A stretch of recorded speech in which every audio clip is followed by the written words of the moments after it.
No programa Questão Política de hoje, o entrevistado é o professor de Ciência da Computação, diretor da Versa Tecnologia, Herbert Amaral. Ele fala sobre o panorama geral das pesquisas eleitorais nessa reta final, na semana que antecede o primeiro turno, no próximo domingo, dia 2 de outubro. Herbert Amaral, entrevistado de hoje no programa Questão Política, aqui pela TV Sistec e também pela Rádio Caratinga 94 FM.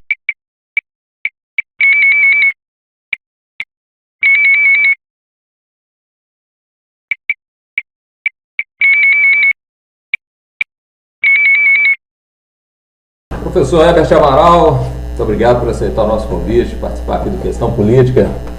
Ô professor Dário, o prazer é todo meu, tá? Satisfação, eu acompanho o seu programa com muito, satisfação, né, de estar ali te vendo, e estar aqui é um prazer para mim, tá? Muito bom, nós estamos aí nessa reta final, né, da campanha eleitoral, e as atenções se voltam para as pesquisas, né? Sim. E mais do que ninguém, você é um especialista no assunto. O que você me diz aí das pesquisas eleitorais para o nosso ouvinte, para o nosso telespectador? Bom, Dário, olha só, a questão de pesquisa, ela sempre faz um frenesi, né? Ou seja, ela entra aí para a grande mídia, geralmente nas eleições gerais, né? Nas eleições nacionais. Bom, o que eu tenho para te falar de pesquisa, é assim, quando você vai para o lado científico, né? Você tem, sim, uma metodologia científica, você tem bibliografias que estudam o comportamento da massa, né? Como que funciona o interesse da massa. Aí, quando a gente diz massa, é o universo da pesquisa. Né? Então, assim, você tem muita ciência por trás disso, né? Você falou que chama mais atenção no período eleitoral, mas pesquisa é utilizada cotidianamente. O tempo inteiro. Para você abrir um negócio novo, para você estudar se um produto ou serviço está tendo aceitação no mercado. Por exemplo, as operadoras de telefonia. Vira e mexe, elas inventam um produto para o consumidor final gastar dinheiro, né? Então, você tem pesquisa se aquele produto vai funcionar, e você tem o universo da pesquisa. E quando a gente diz esse universo, né, é o ambiente que está se investigando, né? Uma cidade, ou uma rua, ou uma escola, né? Ou um determinado padrão de consumidor, por exemplo. Então, as pesquisas, elas têm a missão de levantar informações de um público-alvo. Eu tenho um público-alvo em estudo e eu vou lá e quero informações daquele público. Para quê? Para tomar decisões. Por exemplo, cancela esse produto que ele não está vendendo e não vai vender. Esse produto é melhor se a gente oferecer aqui, né? Então, o uso do resultado da pesquisa, ela te dá a informação, essa informação você adquire uma propriedade dela para te gerar conhecimento, para você tomar decisões em cima do seu planejamento, né? Seja ele ali na política, por exemplo, o caso agora, né?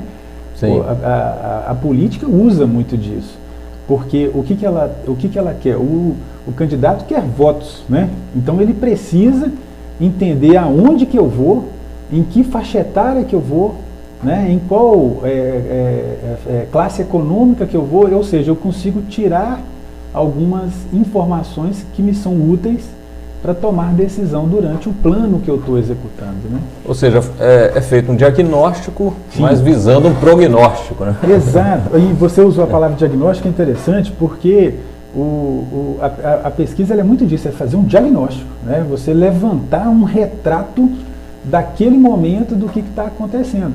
E as eleições gerais, né, por causa da grande mídia, ela traz isso em evidência o tempo inteiro, né? Pesquisa sendo apresentada uma atrás da outra, com vários institutos de pesquisas dando resultados, né? E são muitos institutos de pesquisas que dão os resultados aí, né, principais, né, para o povo, através da grande mídia.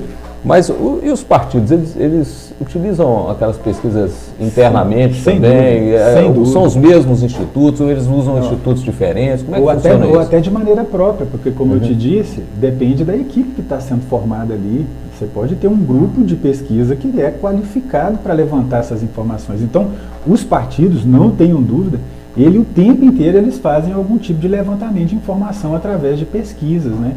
E, assim, quando a gente olha esse espectro de quantidade de institutos de pesquisas, né, O que eles usam? Eles usam o plano amostral.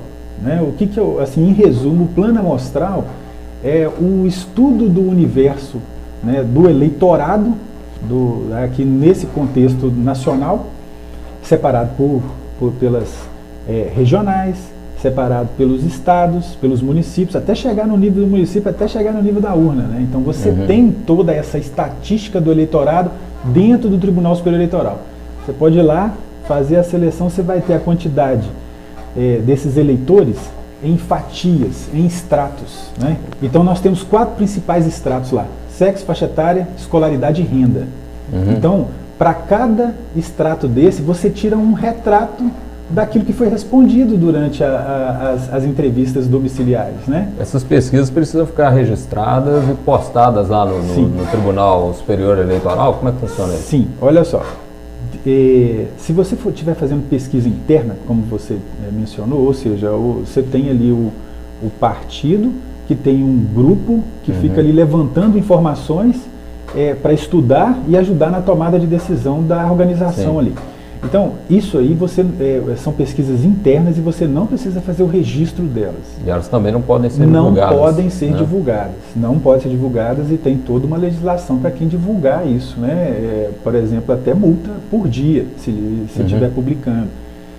E se tem um outro lado, que são os institutos, que o que eles querem fazer são divulgar informações. Então você tem institutos que são mais famosos, porque eles são contratados pela grande mídia. Né? Então você tem várias grandes emissoras de televisão nacional que contratam esses serviços e por isso um ou outro instituto fica mais famoso que o outro. Né? Como, por exemplo, a gente pode citar o antigo Ibope. Pois é, o Ibope era um sinônimo assim, né? A gente até falava assim, isso aqui deu Ibope, não deu Ibope, Sim, meu Ibope tá baixo, virou até uma gíria, né? Gíria. Assim, uma gíria. E que fim levou o Ibope, né? Por que acabou o Ibope? Na verdade, assim, o que eu acompanhei de notícia foi uma rescisão societária. Né? Teve uma rescisão societária, um grupo ficou dentro de um instituto que eu não me lembro o nome, agora é o IPEC. Né? É o IPEC, ficou com a fatia de mercado maior. O principal estatístico lá, eu acho que foi para o IPEC. Mas ainda mexe com audiência de televisão? Sim, mexe, continua trabalhando na mesma linha e agora você vê que esse IPEC ganhou esse nome todo foi agora, né? Porque antigamente, da 2018 anterior, se não me engano, era o Ibope. Era o Ibope ainda. Muita gente fala assim que o Ibope acabou porque errou demais nas últimas eleições. É verdade isso, não, né? Olha só, não, acho que não tem nada a ver. Não tem nada a ver. Eu acho que é mais uma questão foi uma questão societária mesmo que eu acompanhei. Tanto é que eles estão aí, que o estatístico do IPEC está aí, divulgando pesquisa e contratado pela grande mídia. O outro famoso é o Datafolha, né? Que cresceu muito nos últimos 30 anos. E aí é que vem a principal discussão, né? Dos institutos serem politizados, né? Que esse está tendendo mais para o Bolsonaro, esse está tendendo mais para o Lula, né? Você vê assim que o instituto, ele não pode ter esse viés, né? Não pode, porque aí começa a duvidar, a questionar se o resultado da pesquisa está certo ou não, né? Mas eu estava te falando o seguinte, querendo ou não, todos esses institutos de pesquisa, eles usam o plano amostral. E o plano amostral, o que acontece, Dário, é que para você fazer o registro dentro do Tribunal Superior Eleitoral, o sistema chama PESQL, né? E já é um sistema já antigo, né? Eu tenho mais de 10 anos que eu uso o PESQL para fazer registros de pesquisa. E é um sistema que só vem se aprimorando, né? Por exemplo, hoje tem uma exigência legal de publicação. Para publicar, a sua pesquisa tem que estar registrada com 5 dias úteis antes, senão você não consegue fazer a publicação, você não pode publicar, né? Então imagina, se você queria publicar agora para a eleição agora no dia 2, você teria que ter feito na sexta-feira. Então hoje já não daria mais. Então assim... E você trabalha com pesquisa, você faz a sua empresa lá, a Versa Tecnologia, né? Atua também em pesquisa de opinião? Sim, a nossa empresa, o foco dela é tecnologia aplicada para a gestão pública. Então nós temos sistemas de gestão, nós temos um sistema de gestão para a educação, fazer a gestão da Secretaria de Educação, um sistema para a gestão da Secretaria de Saúde, todas as rotinas da Secretaria de Saúde, e para a área tributária, um sistema tributário integrado. Além disso, a Versatec, há 10 anos já, a gente faz diagnósticos de ações públicas. Então, nós somos contratados por municípios para ir lá dentro da prefeitura, virar a prefeitura de cabeça para baixo e dar os grandes números ali em termos de evolução da gestão, né, das metas que o governo quer alcançar, né? E aliado a isso, a gente também faz pesquisa de opinião pública com foco eleitoral. Muito na época das eleições municipais, né? Muitas. A última, agora nós temos mais de 100 pesquisas em 2020. E agora na época das eleições gerais, são poucas, mas fazemos também. Essa semana, por exemplo, teve uma contratação de Valadares, né? Então a gente atua fazendo esse levantamento de eleições com foco político, pesquisa com foco político. E aí você tem que ter um cuidado muito grande na construção do seu plano amostral. Pois é, isso que eu ia te perguntar, porque... Você não pode queimar seu filme, entendeu? O Instituto não quer queimar seu filme. O que o povo fica inculcado é o seguinte, uma eleição de 150 milhões de eleitores, né? Acho que é por aí, né? Sim. E aí eles vão lá e buscam uma amostra num universo de 2.000 eleitores, sim, né? Isso reflete mesmo a tendência desses 150 milhões? Olha só, essa é a principal pergunta, na minha opinião. Por quê? O que acontece? Reflete, porque é matemática, é ciência. Eu não estava te falando que no plano amostral você tem que ir atrás do universo, né? No caso das eleições, qual que é o universo? É o eleitor. Então você deu o número aí, aproximadamente 150, mais que 150 e um pouquinho milhões. Então desse volume do seu universo, o que você tem? Você tem que ir atrás da representatividade dele. Essa representatividade, ela vai para um contexto que é o perfil socioeconômico, né? Então você tem esses 4 principais estratos. Divide, então, você tem os 4 principais estratos: sexo, faixa etária, escolaridade e renda. E você tem isso espalhado na abrangência nacional. Então, é só cruzar as informações dos censos, as informações censitárias lá do IBGE, com as informações do Tribunal Superior Eleitoral, dos estratos. O IBGE é para você pegar a localidade, é para você ter a abrangência, né? Você tem que, eu vou pesquisar um público em um espaço, né? Então eu vou pesquisar em Caratinga, em um município, ou num estado, ou no Brasil. Então você delimita essa área. Então em cima dessa área, você espalha a amostra, né? Então a gente tem 150 milhões, mas entrevistou só 2.000 pessoas. Mas isso está espalhado no Brasil. Espalhado no Brasil. A técnica diz que é de maneira aleatória, ou seja, você não precisa nem consultar todas as localidades, você tem que alcançar as localidades, mas você não precisa, você não está fazendo um censo, você está fazendo uma pesquisa. Por isso que tem erro associado, né? E aí, por que isso funciona? Porque quando você tem lá 2.000 pessoas que vão ser entrevistadas, você tem o retrato dos estratos das informações do eleitorado: sexo, faixa etária, escolaridade e renda. Então, quando você vai para campo, bater na casa do cidadão e fazer a entrevista, você vai exatamente atrás daquela cota. Então, a cota, é por isso que é a amostra. A amostra, ela representa o universo. Eu não vou pesquisar de maneira aleatória. Existem péssimas práticas, inclusive até denunciadas pela TV, pela mídia, de maneira geral. Você não pode fazer entrevista em ponto de ônibus, em bar, né? Você não pode fazer. A entrevista, ela é domiciliar. E é uma entrevista por domicílio.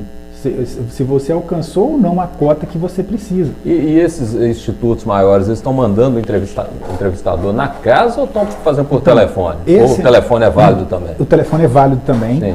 Só que o telefone, ele é mais difícil de você achar o extrato. Então tem uma técnica que é chamada tracking por telefone. O tracking é mais rápido, né? Ele é mais rápido, diária, você pega um volume muito grande de telefone e faz perguntas objetivas, né? Porque ninguém quer ficar ali no telefone o tempo inteiro, 3, 4 perguntas, e aí você vai num grande volume. Só que você não faz aferição aos extratos. Então você não pode considerar o tracking em pesquisa. E o tracking é muito usado pelos partidos, né? Pelos partidos.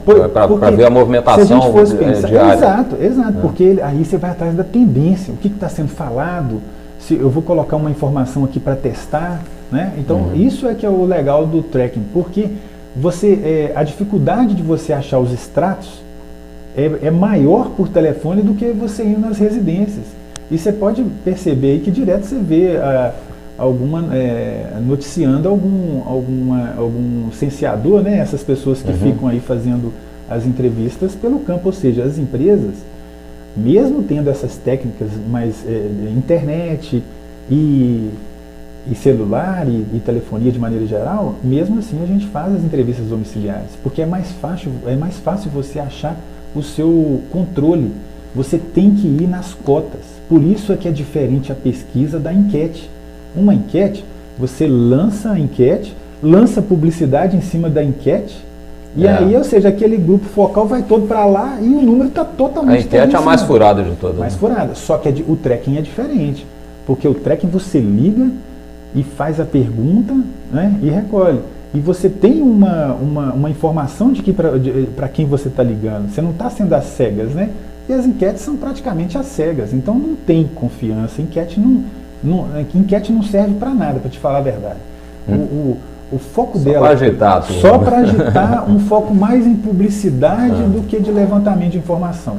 E serve também, eu acho que assim, o grande motivo é você testar o seu público. Porque se você faz uma enquete e o seu público vai, quer dizer que o seu público está forte, entendeu? Em termos de engajamento ali naquela página, naquele perfil, né? Você consegue sentir esse termômetro com a enquete, né? Entendi. Bom, então assim, o que eu percebo de maneira geral dessa corrida de pesquisas é que os institutos, eu não vejo eles querendo queimar o filme deles em termos de passar informação errada. Porque eles não querem errar. Só que, como você tem um prazo até chegar às eleições, os números podem ser alterados. Dario, se eu te falo, com certeza você pode ir lá fazer o registro dentro do Tribunal Superior Eleitoral, colocar o seu plano amostral bonitinho lá, falar, ó, o meu intervalo de confiança é de 90% com 2% de margem de erro. Ou seja, o meu número, ele pode estar errado, mas eu tenho 90% de chance dele estar errado só 2%. A leitura é essa da interpretação do plano amostral. E aí, na hora de você entregar os resultados, pode sim ser feito essa maquiada na pesquisa. Por isso que tem que ter muita confiança na hora de fazer a contratação desse tipo de serviço. Porque os números podem ser maquiados. Um exemplo simples. Se você vai fazer 2.000 entrevistas, você pode fazer 3.000. E na hora de você fazer o fechamento dos relatórios, só lançar o relatório que você quer, entendeu? Então você tem o resultado oficial e você pode vir. Só que na verdade, Dário, isso não pode ficar muito longe. Isso serve só para ir atrás do voto útil. Né? Porque o Instituto, você está dizendo então que um determinado instituto pode ser tendencioso. Pode sim. Não quer dizer que isso invalida a técnica das pesquisas. Invalida, mas ele não quer perder. Mas o Instituto pode adotar uma tendência ou outra. Né? Ele consegue. Vamos dar uma repassada, você trouxe aqui um gráfico para nós? Vamos dar uma repassada aí sobre os principais institutos. Né? Olha só, na verdade é o seguinte, esse aqui é um compilado do professor Conrad, um professor de estatística que eu acompanho, e eu estava, quando você me convidou, eu falei assim, o que eu levo para o Dário, né? Aí eu vi esse slide do professor, e aí ele fez o quê? Ele fez um compilado dos principais institutos, foi até o IPESP, né, que é um instituto, que foi até dia 23. Foi a última pesquisa que nós temos aqui. A Modal Mais também foi dia 23. Brasmarket também. Dia 23 também. Então é assim, até dia 23 a gente fez um compilado aqui de quais são esses principais. Então você tem a BTG, né? Poder Data, Datafolha, o IPEC, que era o antigo Ibope que a gente estava falando, a Genial Quest, Modal Mais Futura, Paraná Pesquisas, Exame Ideia, IPESP, são esses, e a Brasmarket. É uma empresa lá do Rio de Janeiro. A que mais ouviu pessoas foi o Datafolha, né? O Datafolha, 6.754 pessoas, e aqui a Exame Ideia com 1.000 pessoas, 1.000 entrevistados apenas. Então, assim, isso aí é a amostra, e a amostra você vê a margem de erro. Ela diminui um pouco. Com menos entrevistados, a margem de erro aumenta. Aumenta, exato. Quanto mais entrevistados, menor a sua margem de erro e aumenta seu intervalo de confiança. Entendi. Então esse foi uma apanhada, e aí o que a gente percebe? Eu até coloquei aqui embaixo, aqui, ó, um outro slide, que acontece? Aí vem já os resultados para presidente. Exato, os resultados para presidente.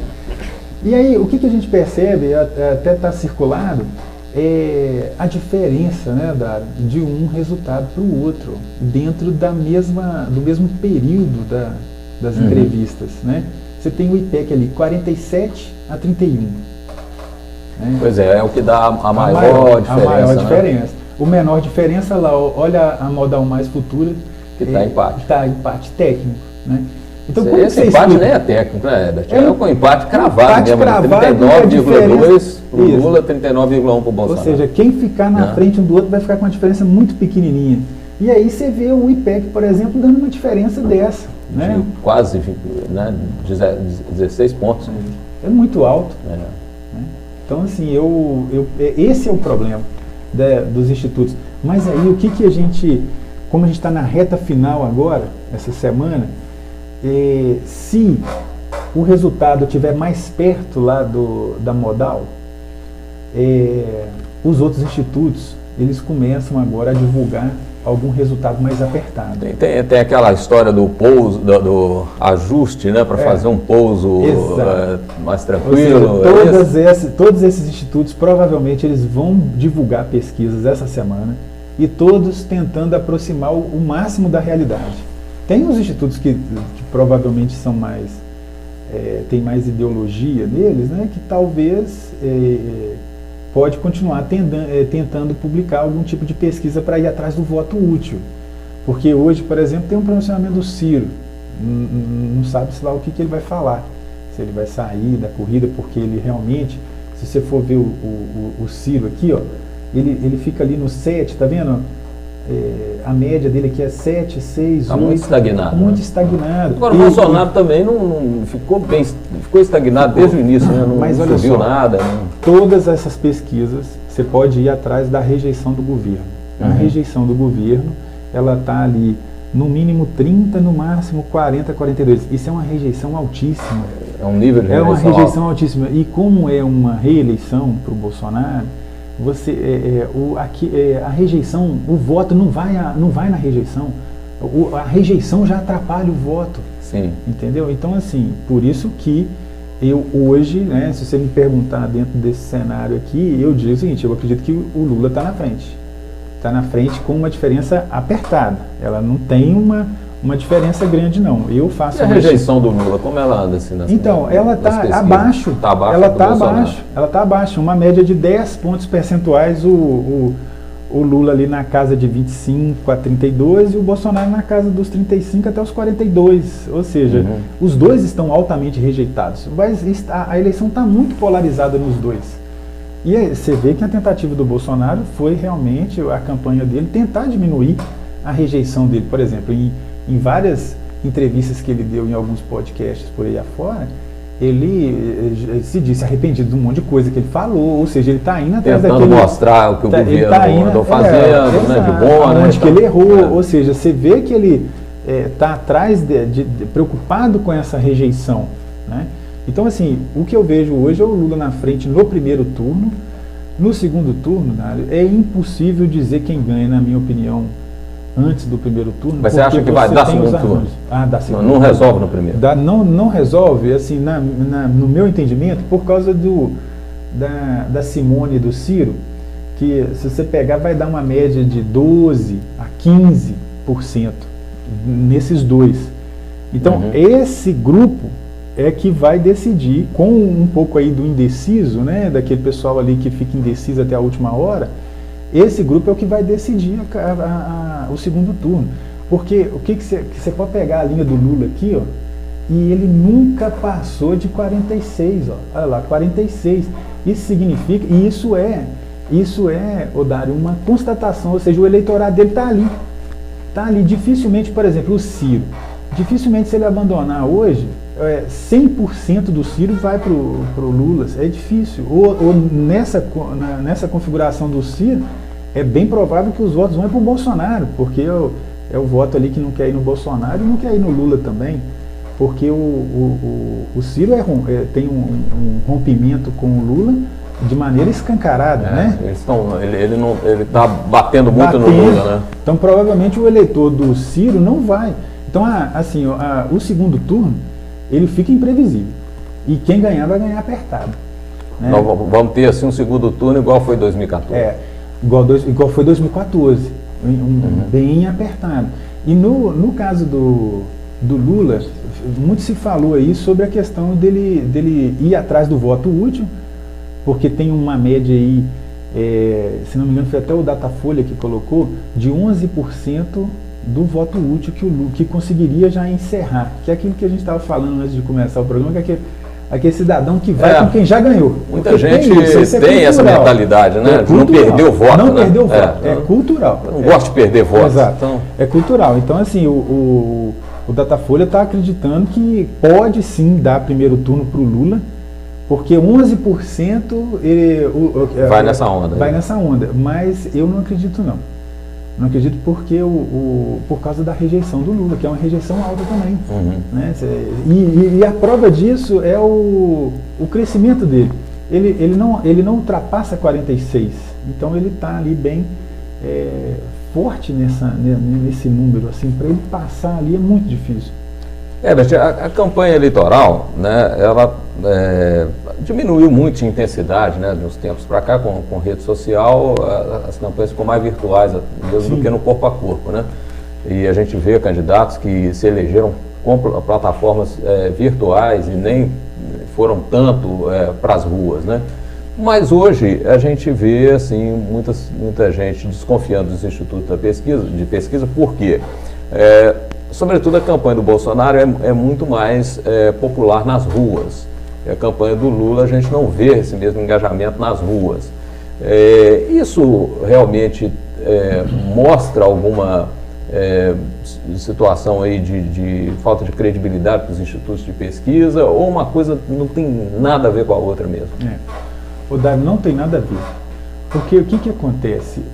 De 2014 para cá, você viu a internet trouxe uma mudança gigantesca para as eleições, né? Sim. Tanto é que o Bolsonaro, por exemplo... 2018... Foi internet puro, né? Porque o tempo de TV dele era pequenininho, né?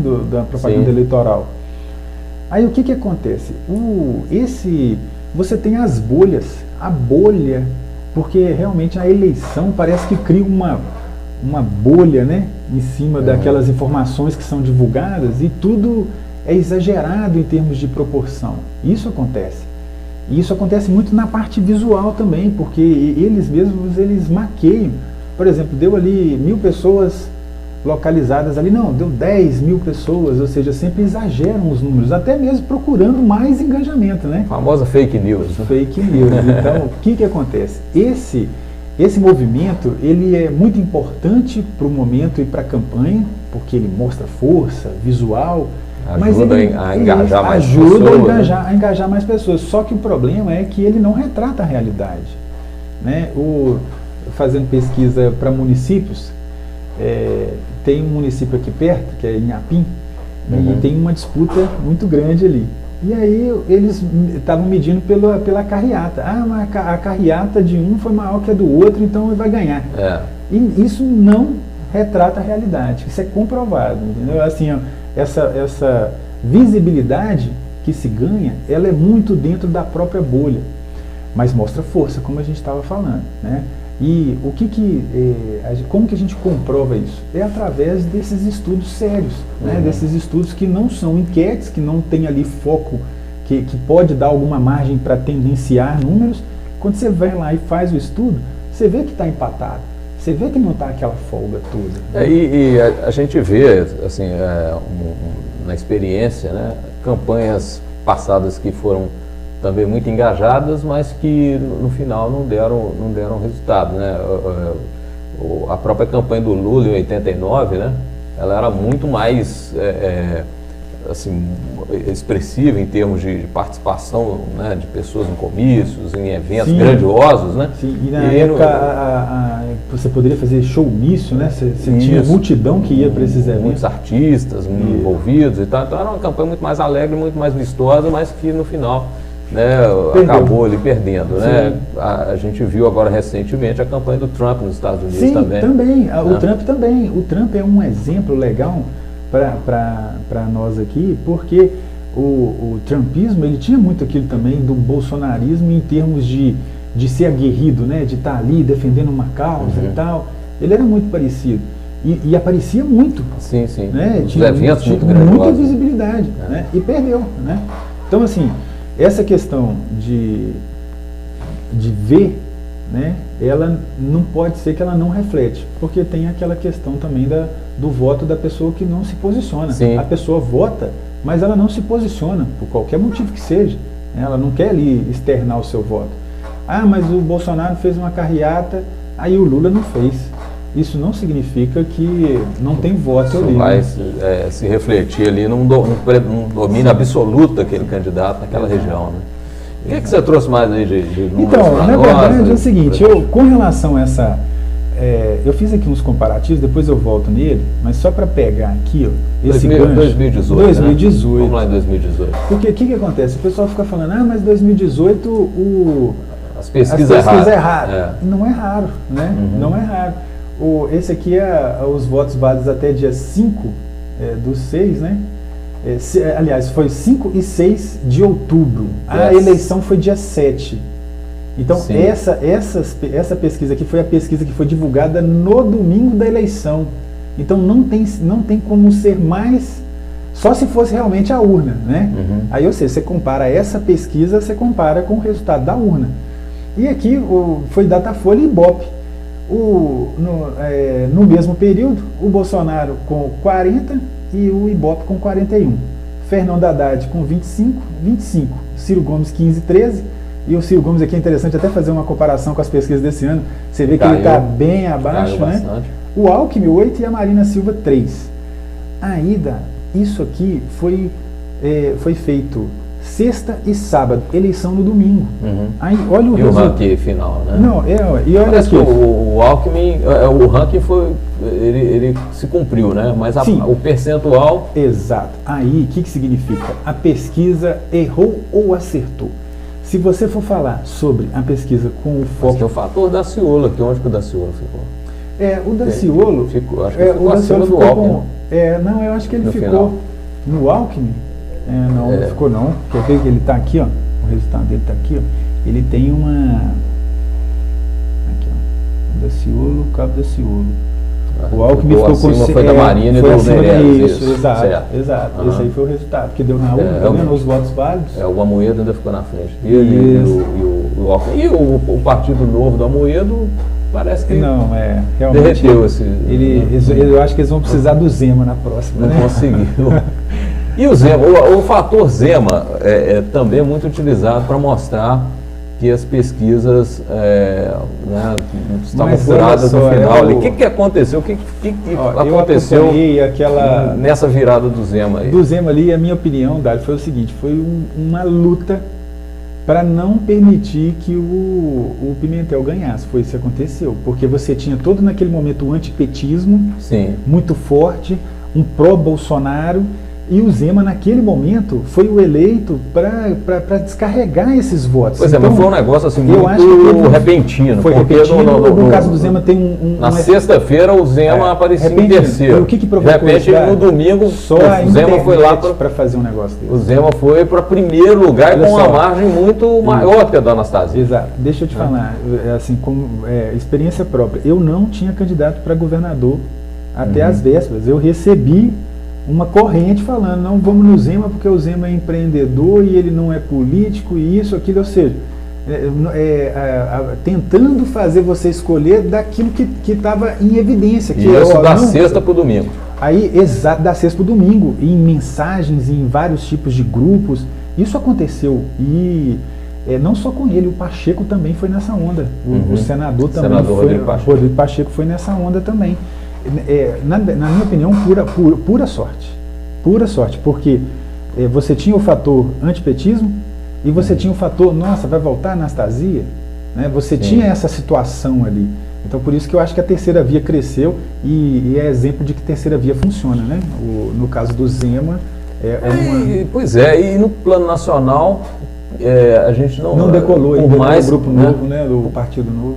Não, e por mais que assim, a gente está com uma eleição polarizada com dois candidatos com índice de rejeição grande e não conseguiu se viabilizar uma terceira via no plano nacional. Né? Muito polarizado. Nem o Partido Novo nem outros, né? Que tentaram. O Moro botou a cara e... Dani, mas olha só, essa é uma característica do Brasil nesse sentido do populismo. Porque quando você vai no extrato do eleitorado, é a massa que vota. Entendeu? A massa, quando eu digo massa, é aquela classe C, D, E, ela vota, entendeu? Ela acompanha aquilo que está mais favorável para o dia a dia dela, né? Então, no caso do Lula, por exemplo, eu acho que o Lula, assim, se você for olhar um bolsonarista, você vai assim, não, o Lula tá gagá, o Lula tá doido, mas o Lula tem um discurso altamente populista. E ele quer falar a coisa simples para aquela pessoa direta, entendeu? Ele tem ainda tem esse apelo. Tem esse apelo. Então, assim, se você for olhar, por que o Lula está na frente, é isso. Você tem ali a massa que vota nele, é uma quantidade considerável de eleitores, né? Então, para você mudar isso, a terceira via para mudar isso, ela também tem que ser de caráter populista. Dificilmente você vai conseguir um técnico, né? Técnico como o Moro, por exemplo, explodir. É difícil. Pode ser que aconteça, como o caso do Zema, que veio como uma pegada de empreendedor na política e tal. Né? E na questão do Senado, nós tivemos a grande surpresa da Dilma, como a ex-presidente da República. Mas ela veio por Minas, ela veio por Minas e é exatamente o antipetismo, que fez isso, aquelas mensagens ali, não, PT não, PT não, e realmente fez com que ela não ficou fosse. muito, ela que era apontada também como líder das pesquisas para o Senado, ela ficou em quarto. Ficou em quarto. Então isso foi... esses exemplos aí da Dilma ficar em quarto. Falta confiança, aí você acaba tendo uma desconfiança dos números, né? Exatamente. Mas olha só, voltando aqui, você tem no dia da eleição, vamos vir aqui para o gráfico que o professor fez, olha só que legal. Ele diz o seguinte, ó, esse é uma linha, né? Que traz aqui os valores percentuais. A Marina ficou com 1%, tá vendo? É limite máximo, limite mínimo. O Alckmin, Ciro, Haddad e Bolsonaro. 3, o Instituto errou. Ele errou o quê? Ele errou porque o resultado, no caso aqui do Bolsonaro, a média ali era 41. Então ele poderia errar até 43, né? Porque ficou fora da margem de erro. Ficou fora da margem de erro. Então, se você for olhar literalmente, errou, está errado. Porque o erro não representou. Sim. Então ele errou no Bolsonaro, no Haddad e aqui no Alckmin, mas cravou o Ciro e a Marina. Aí, o que fica? O Instituto errou ou acertou? Na nossa visão, né, ele acertou, porque o que você está atrás é do ranking. O que vale no final é o ranking. O que vale é o ranking, se a sequência ali ficou correta, né? Porque essa sequência é que diz quem ganhou, quem ficou em primeiro, em segundo e terceiro, não é isso? Então, a gente diz que o número não representou o erro, mas o Instituto acertou, né? Você não pode dizer que o Instituto errou, né? Olha aqui, esse gráfico, essa tabela aqui, ó, diz lá, ó, o Bolsonaro, o Datafolha falou, o Bolsonaro vai ter 40 e o Ibope 41. Aí quando você vem para o que deu na urna, deu 46. Sim. Ele acertou, ele errou a quantidade. Mas esse erro de quantidade de votos, numa eleição apertada, isso faz diferença. Né? Faz diferença. E pode ter uma virada. Pode ter uma virada. Por isso que quando está muito empatado, que eu não acredito hoje no empate técnico, eu acho que o Lula está um pouquinho na frente. Eu não acredito no empate técnico, mas imagina ali a da Modal, imagina que o resultado que a Modal trouxe, ó. Ali, ó. Esse aqui, ó. 39, tá vendo? Isso aqui significa que o voto útil poderia resolver. né, se ela tivesse desse jeito aqui, talvez o voto útil poderia vir e cravar um primeiro turno. Para resolver no primeiro turno. Para resolver no primeiro turno. Mas aí teria que haver uma sangria aqui no Ciro Gomes e na Simone, né? Exatamente. Onde que ele estava concentrado aqui, né? Uma média de 12% a 13% do eleitorado está aí entre Simone e Tebet. E se você lembrar aqui, o Ciro tinha sozinho 13 na última e o Alckmin beirando ali uns 8. Né? Então hoje está muito polarizado, por isso que assim, você tem uma o próprio Amoedo, né, o Partido Novo, que nem aparece aqui, ó. Não, ele foi bem votado, o Partido Novo tinha aquela onda também. Mas né? eu acho que é isso, que o Novo aí, a esperança dele é o Zema daqui 4 anos, porque o Zema, ele tem uma chance grande de eleição primeiro turno, chance grande. Aqui em Minas. Aqui em Minas, do voto útil. O voto útil em Minas deve funcionar. E como é que explica, por exemplo, o Zema tá tão na frente e juntamente com o Lula? Por exemplo, quem vota no Zema, há uma percepção de que não votaria no Lula. Uhum. Né? Ou aqui em Minas Gerais isso não tem nada a ver? Não tem nada a ver. Uhum. Não tem nada a ver. Eu atendo um município aqui que a turma está com o Zema e com Lula. Por causa de uma austeridade do governo Zema, porque na época do Pimentel, os municípios eles sangraram sofreram. E aí não viveu isso na época do Zema. Pelo contrário, né? Então, assim, eu acho que o Zema é muito difícil de perder. E aqui em Minas também nós já tivemos episódios, por exemplo, em que o Aécio estava com o candidato, né, tinha um candidato do PSDB, mas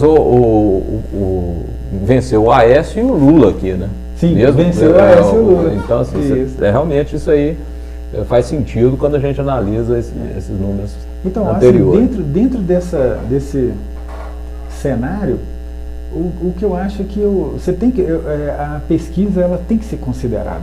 Né? Uhum. Quem fala que pesquisa não funciona, ele está tentando ali julgar uma informação ou uma contra-informação para tentar descredibilizar de alguma maneira. Agora a gente vê isso, né? Às vezes o candidato critica uma pesquisa que está lhe dando desfavorável, mas uma outra que dá favorável ele enaltece, né? Exato. E as pessoas que fazem essa crítica, eles fazem pesquisa, eles têm certeza da informação interna. Dificilmente. E agora, nessa reta final, a gente está gravando aqui na segunda-feira, está indo ao ar também, o pessoal da Rádio Caratinga está nos acompanhando hoje, segunda-feira, o pessoal da TV Sistec, e a gente parte para esse sprint final aí, né? Como é que vão funcionar as pesquisas daqui até a eleição do domingo? Então, olha, eu acho que todas essas que estão marcadas aqui, elas vão fazer pesquisa essa semana e vão dar resultado essa semana. Por quê? Porque, como eu estava dizendo, elas não querem errar, porque elas vivem disso. Não podem errar. Podem errar o erro. Né? O erro ali, ele pode estar fora. Aqui 2% de margem de erro. Pode ir para 3, para 4, para 5, mas a ordem, eles não querem errar, né? Porque senão, isso é que gera assim, uma sensação ruim para eles ali em termos de credibilidade. Então, assim, eu acredito que todos esses vão, e os números... Esses que estão dando uma margem muito grande vão diminuir nessa reta final? E os que estão muito apertados vão aumentar um pouquinho a margem, é o que vai acontecer. E aí, assim, ficar de olho, Odaré, nessa publicação de sexta e sábado, né? Porque o que coletar sexta e sábado vai ser a ordem que dificilmente vai ser alterado. Pode apostar dinheiro.